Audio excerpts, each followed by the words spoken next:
Good morning students. Next जो हम discussion कर रहे थे नीट 2025 का पेपर, उस सीक्वेंस में अगला क्वेश्चन है मॉडर्न फिजिक्स से। A photon and an electron have same energy, दोनों की एनर्जी सेम है और वो कितनी है E। We have to find the ratio of lambda photon by lambda electron of their de Broglie wavelength is. उस de Broglie wavelength दोनों का रेशियो हमें निकालना है, दोनों की एनर्जी सेम है, राइट। तो सबसे पहले अगर हम फोटोन की एनर्जी लिखते हैं तो लैम्डा फोटोन क्या होता है hc/e, राइट। ये फोटोन की एनर्जी हो गई। और अगर हम इलेक्ट्रॉन की एनर्जी लिखते हैं तो एनर्जी के लिए हमें सबसे पहले काइनेटिक एनर्जी जो इलेक्ट्रॉन का होता है, दैट इज काइनेटिक एनर्जी और मोमेंटम का जो रिलेशन है, that is kinetic energy is equals to p²/2m।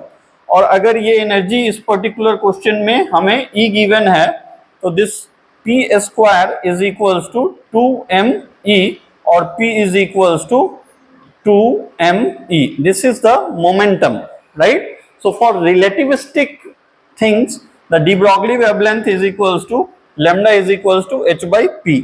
और p के बदले हम लैम्डा इलेक्ट्रॉन अगर पुट करना चाहें तो lambda electron is equals to h/√2me, right. अब दोनों का रेशियो हमें ले लेना है। क्वेश्चन में फोटोन अपॉन इलेक्ट्रॉन पूछा गया है, तो lambda photon by lambda electron ये क्या हो जाएगा, lambda photon that is hc/e और lambda electron that is h/√2me।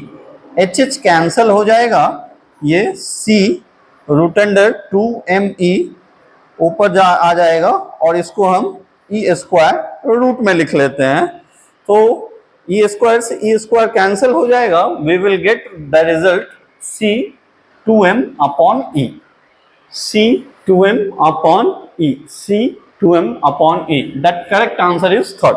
So this is the ratio of wavelength of photon to wavelength of electron.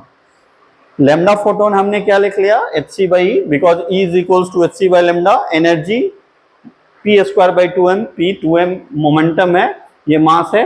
यहां से हमने रिलेटिविस्टिक के लिए lambda is D Broglie wavelength h/p होता है, p का value यहां पे पुट कर दिया, then we have just simplified और we got the answer that the correct option is third, c√2m/e। अगर आपको कोई डाउट हो या कोई कुछ क्वेश्चन पूछना हो आप कमेंट सेक्शन में पूछ सकते हैं।